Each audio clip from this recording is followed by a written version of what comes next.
Hello everyone, welcome back to my channel study wise है। तो everyone, आज जो आपका होने वाला है वो आपका NCERT math class 10th Hindi medium UP board, Bihar, Jharkhand और उत्तराखंड के लिए, ठीक है। क्योंकि इन चारों स्टेटों का जो आपका मैथ्स है वो बिल्कुल सेम है गाइस, ठीक है। तो एक क्वेश्चन जो आपका एक्सरसाइज थी बच्चों, वो थी आपकी एक्सरसाइज 1.4 1.4 जो आपकी एक्सरसाइज थी बच्चों, उसमें आपका ये क्वेश्चन रह गया था, ठीक है। तो मैंने लास्ट वीडियो में वो अपलोड कर दिया है। इस क्वेश्चन के रहने के कारण मुझे ये आपको इस वीडियो में बताना पड़ रहा है, ठीक है। हालांकि मैंने क्वेश्चन को पूरा कॉपी नहीं किया है, तो आप क्वेश्चन को अपने मैथ्स में देख सकते हो। इसमें सिर्फ ये पूछा है कि ये परिमेय संख्या है या नहीं है। जैसे कि मैथ मेरे पास है बच्चों, तो मैं आपको बता देता हूँ। इसमें पूछा है, जैसे कि आपको देख सकते हैं आप, क्वेश्चन नंबर 30 इसमें कह रहा है कि कुछ वास्तविक संख्याओं के दशमलव प्रसार नीचे दर्शाए गए हैं। प्रत्येक स्थिति के लिए निर्धारित कीजिए कि यह संख्या है या नहीं है। यदि ये परिमेय संख्या है और P/Q के रूप की है तो Q के अभाज्य गुणनखंड भी बताने हैं हमें, ठीक है। सबसे मेन चीज़ तो ये है कि हमें बतानी है कि ये परिमेय संख्या है या नहीं है। अगर परिमेय संख्या है तो P/Q के रूप की ये होगी, ठीक है। अदरवाइज P/Q के रूप की नहीं होगी। फिर इसमें पूछ रहा है कि Q के अभाज्य गुणनखंड बताइए, ठीक है या नहीं है। तो हम पहले पार्ट को उठा लेते हैं बच्चों, ठीक है। यहाँ से हम उठा लेते हैं पहला पार्ट। यह है आपका 4, 3, 1.2, 3, 4, 5, 6, 7, 8, 9। ये है आपको बच्चों दे रखा है इसमें, ठीक है। हमें करना क्या है भाई, देखो इसको हम इस तरह से ले सकते हैं 1.2, 3, 4, 5, 6, 7, 8, 9, ठीक है। डिवाइड बाय दशमलव कट कर दो। जितनी संख्या दशमलव के बाद है सबके लिए नीचे क्या आता है, 0 आ जाती है। 1, 2, 3, 4, 5, 6, 7, 8, 9।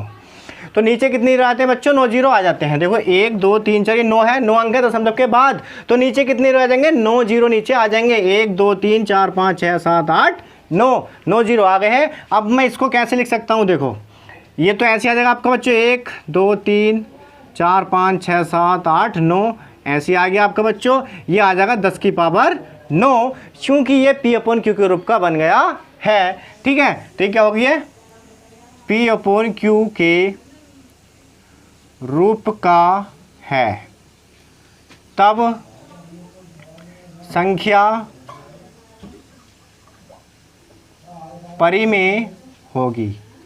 क्यों होगी बच्चों, संख्या कैसी होगी, परिमेय होगी, क्योंकि ये P/Q के रूप की बन गई है, इसलिए संख्या कैसी होगी, परिमेय होगी, ठीक है। अब देखने इसके Q के अभाज्य गुणनखंड। तो हर के अभाज्य गुणनखंड, हर के अभाज्य गुणनखंड बच्चों, हर क्या है, 10 की पावर 9 है, 10 की पावर 9 है। इसे लिख सकते हैं हम 2 पंजे 10 लिख सकता हूँ। और 2 की पावर कितनी होगी बच्चों, 2 की पावर 5 और 2 की पावर 9 और 5 की पावर 9। तो इसका मतलब यह है कि हर के अभाज्य गुणनखंड जो है 2 की पावर n और 5 की पावर m के रूप के बन गए हैं। इसलिए कैसे होगी ये, इसके अभाज्य गुणनखंड क्या होंगे, शांत होंगे। कह सकते हैं हम कि ये मतलब संख्या कैसी होगी, ये शांत होगी। लेकिन शांत के लिए उसने पूछा नहीं है, उसने सिर्फ ये पूछा कि क्योंकि अभाज्य गुणनखंड है या नहीं है। तो लिख देंगे हर के अभाज्य गुणनखंड, हर के अभाज्य गुणनखंड 2 की पावर n गुणा 5 की पावर m के रूप के हैं, ठीक है, ठीक है बच्चों। तो ये आ गए इसके अभाज्य गुणनखंड, या कह सकते हैं इसके हर के अभाज्य गुणनखंड 2 व 5 हैं, ठीक है। तो ये तो आपका पहला पार्ट इसका, ठीक है। अब हम करते हैं क्या, इसका दूसरा पार्ट, ठीक है बच्चों। तो इसका दूसरा पार्ट मैं इसको रफ कर देता हूँ बच्चों, ठीक है। तो दूसरा पार्ट क्या है बच्चों आपका, उसमें है आपका 0.120, 1200, 1200, 1200, 40 डॉट करके उसने दे रखा है। इन्फिनिटी तक हो सकता है, ठीक है, हमें नहीं पता, ठीक है। हमें क्या करना है भाई, इस तरह की कंडीशन जो हमारे क्वेश्चन में आ जाती है बच्चों, तो ये क्वेश्चन सोल्व करना बड़ा डिफिकल्ट हो जाता है।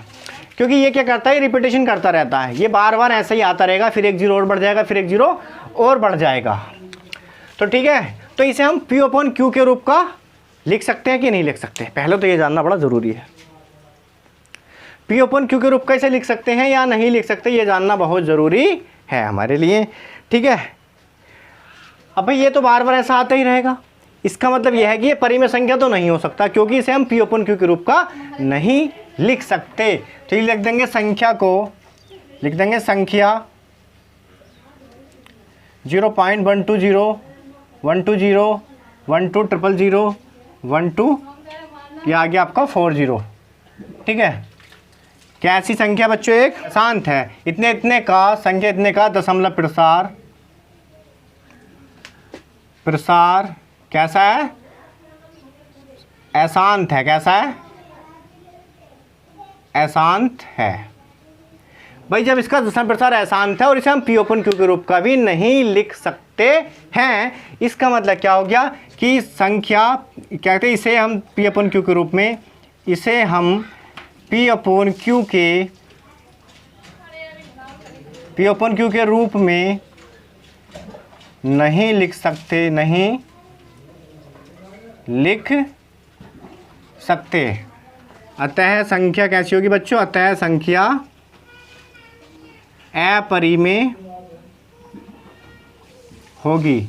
कैसी होगी बच्चों? संख्या अपरिमेय होगी। ठीक है बच्चों, क्योंकि ये पहली बात तो अशांत है इसका दशमलव प्रसार, दूसरी बात इसे हम पी ओपन क्यू की फॉर्म में नहीं लिख सकते, क्योंकि जो संख्या पी ओपन क्यू की फॉर्म में लिखी जाती है वो क्या होती है? आपकी परिमेय संख्या होती है। तो इसलिए क्या है? संख्या अपरिमेय होगी। तो देखते हैं अपना थर्ड पार्ट बच्चों। ठीक है, मैं इधर ही कर देता हूँ उसको भी। ये आपका थर्ड पार्ट है बच्चों। इसमें दे रखा आपको 4 3.123 4 5 6 7 8 9 ये आपको दे रखा है यहाँ पर। इसमें कंडीशन होती है बच्चों 4.123 4 5 6 7 8 9। फिर लिख सकते हैं हम इसे 1 2 3 4 5 6 7 8 9 डॉट डॉट करके हम इसे भी आगे को बढ़ा सकते हैं। इसे हम आगे को बढ़ा सकते हैं। ये क्या होती है बच्चे? रिपीट होती रहती है। क्या होती है? रिपीट होती रहती है। ये आपकी क्या होती रहती है बच्चों? रिपीट होती रहती है। क्या होती रहती है? जब ये रिपीट होती रहती है तो इसे हम क्या है? पी ओपन क्यू के रूप में लिख सकते हैं। बताओ, क्या इसे हम पी ओपन क्यू के रूप में लिख सकते हैं? भाई पहली बात तो ये, इसका क्या होगा? संख्या का दशमलव प्रसार लिखेंगे। इसका दशमलव प्रसार, इसका दशमलव प्रसार अशांत होगा। कैसा होगा बच्चों? अशांत होगा। इसका दशमलव प्रसार कैसा होगा? अशांत होगा। लेकिन इस संख्या को हम पी ओपन क्यू के रूप में लिख सकते हैं। लिखेंगे संख्या को हम पी ओपन क्यू के रूप का या पी ओपन क्यू के रूप में लिख सकते हैं।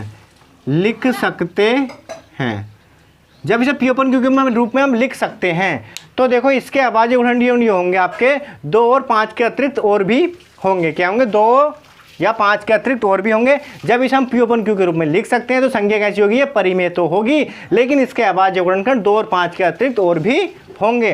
लिखेंगे संख्या परिमेय होगी। संख्या परिमेय होगी, परंतु इसके अभाज्य गुणनखंड, इसके क्या हो जाएंगे? इसके अभाज्य गुणनखंड 2 तथा 5 के अतिरिक्त और भी होंगे। क्या होंगे? 2 और 5 के अतिरिक्त भाई और भी होंगे। मतलब इसे हम क्या है, इन चीज़ों में जब ये क्या होता है, ये चिन्ह होता है बच्चों बार का। काय का चिन्ह होता है ये? इसे बोलते हैं बार। क्या बोलते हैं? बार बोलते हैं। बार का मतलब कि ये चीज़ बार बार रिपीट होती रहती है, इसलिए हम एक बार ही इस पर बार चढ़ा देते हैं। ठीक है, ये बार बार रिपीट होगी, लेकिन इसे हम पी ओपन क्यू के रूप में तो लिख सकते हैं। लेकिन इसका दशमलव प्रसार कैसा होगा? अशांत होगा, क्योंकि हमें कितनी बार लिखेंगे भाई? इसको लिखते रहेंगे। भाग कितनी बार दे सकते हो? भाग तो दशमलव प्रसार का अशांत ही आएगा। आप इसे फाइंड आउट ही नहीं कर सकते, लेकिन आप इसे पी ओपन क्यू के रूप में तो लिख सकते हो। ठीक है, इसलिए संख्या परिमेय तो होगी, लेकिन इसके अभाज्य गुणनखंड 2 और 5 के अतिरिक्त और भी होंगे। कैसे होंगे? और भी होंगे। तो बच्चों ये थे आपके एक्सरसाइज 1.4 के क्वेश्चन जो आपके रह गए थे बच्चों। तो ठीक है बच्चों, आपको क्या करना है? चैनल को सब्सक्राइब करना है, वीडियो को ज़्यादा शेयर करना है। ठीक है बच्चों, तो मिलते हैं आपको नेक्स्ट वीडियो में। तब तक के लिए पढ़ते रहिए स्टडी बाय जय के साथ। जय हिंद, जय